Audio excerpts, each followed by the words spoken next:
Now, this is a really important story. It's an exclusive for GBNews and my newspaper, the Daily Mail. A Christian charity, which we know very well, is taking Sir Keir Starmer and its government to court to try to stop civil servants taking part in pride marches. It's not just LGB, it's now LGBTQ and about 9 other letters afterwards, in taxpayers' time, i.e. when they're meant to be working. Well, the Christian Institute argues that official pride branding and participation in those pride marches breaches civil service impartiality rules by endorsing what it calls a highly political movement.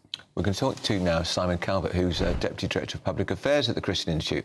Simon, morning to you. Morning. I think lots of people who've been, perhaps can't get their TV licence or their driving licence, they can't get HMRC to answer the phone, will think, yeah, it must stick in their craw a bit when there are these massive pride events in work time and there are civil servants with their civil servants lanyards. You're objecting to that, but I think you're also objecting to the fact civil servants being civil servants on these marches whenever they take place.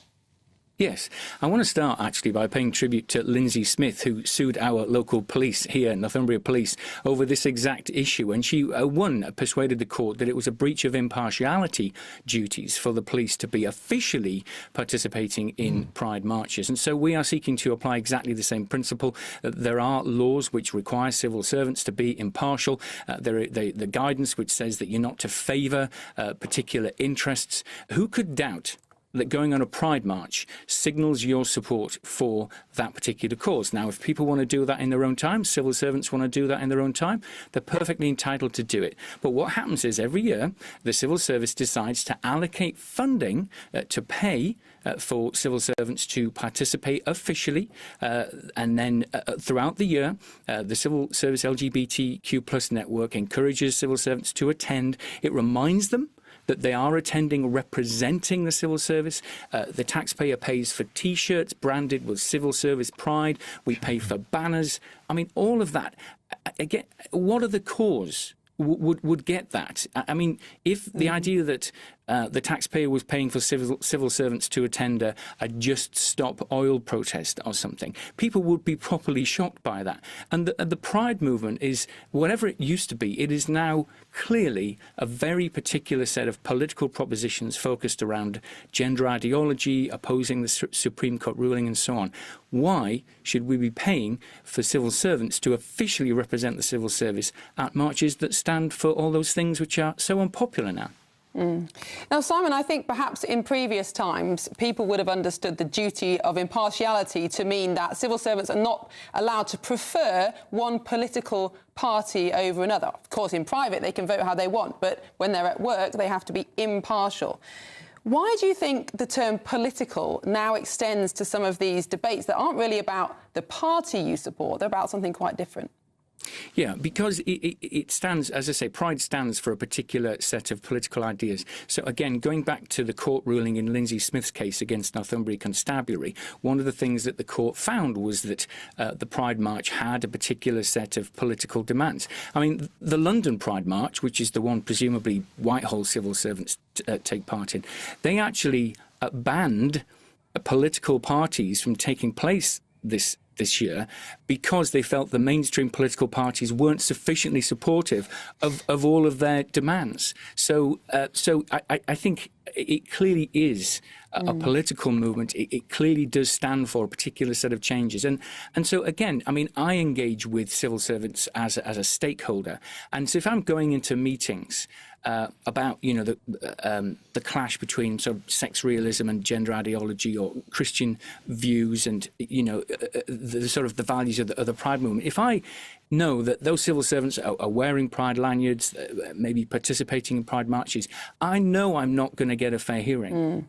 And they are, I mean, by wearing pride lanyards in the meeting, they're effectively campaigning in the meeting against the very things that I am there to stand for. It's just not right. As I say, if civil servants want to participate in their own time, they're free to do that. But the taxpayer shouldn't be paying for it. I think it's very obvious that this must be a breach of impartiality. And I think that's what the court is going to find in this case. I really do. So, as we devil's advocate here, the amounts of money involved, I'm not sure what they are. Perhaps you can tell us, but I don't imagine they're vast in terms of government spending. But people might argue, oh, come on, the Christian Institute, the Christian Church is in deep trouble in this country. Church attendance is falling across the board, particularly in the Anglican Church. Haven't you got more important things to worry about? The Pride March, after all, generally is a happy-go-lucky family affair. Yeah. So in terms of spending, we don't actually know the full amount of it, but I think that whatever they're spending, it's too much because it's spending money on promoting a particular political cause where they're meant to be impartial. I think in terms of the church, I mean, I'm happy to debate the state of the church. Actually, there's quite a lot of indications that in churches like mine, evangelical churches, attendance is going up, and that's great. And by the way, anybody who wants to come to church, you'd be very welcome. But I really think that when it comes to the civil service, who get to decide, you know, what information gets filtered through to ministers, who get to drive policy, we need to have confidence that those people are being properly impartial, that they're listening to all sides of an issue, that they're giving ministers all the information, and that they're going to act fairly. And as I say, the idea that they are officially signed up to a political movement, and one which is so controversial now. I mean, the gender ideology stuff, you know, gender self-ID and all of that, it's deeply unpopular with the public.